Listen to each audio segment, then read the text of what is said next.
Elmesélek én most nektek egy réges-régi tanmesét, hogy kezdi el minden ember kezdetben az életét. Adva van egy férfi, adva van egy nő, elér a szerelem, majd jöhet az esküvő.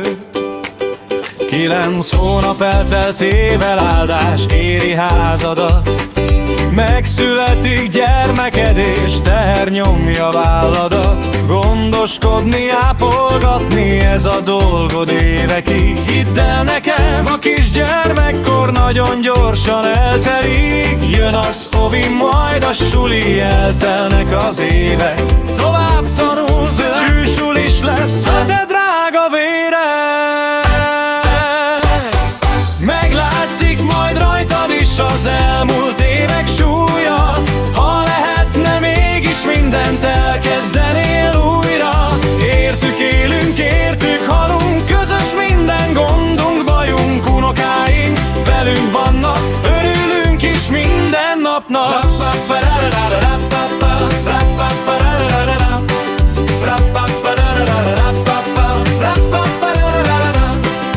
Ráncosodik már a kezünk, elromlott a szemünk, fejünkön a haj is őszül, öregszünk, mi bőszül.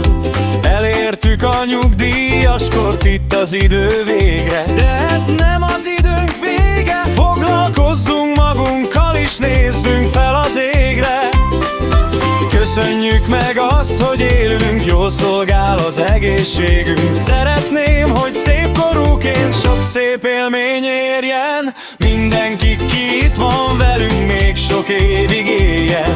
Kívánom, hogy szép korúként sok szép élmény érjen mindenki, ki itt van velünk, még 100 évig éljen. Édes kicsi unokám, emlékezz sokszor arra, én mindig veled leszek.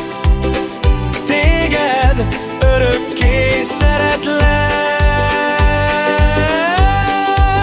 Mindig emlékezz arra, hogy számíthatsz szerető nagyapádra, akinek a karja széles.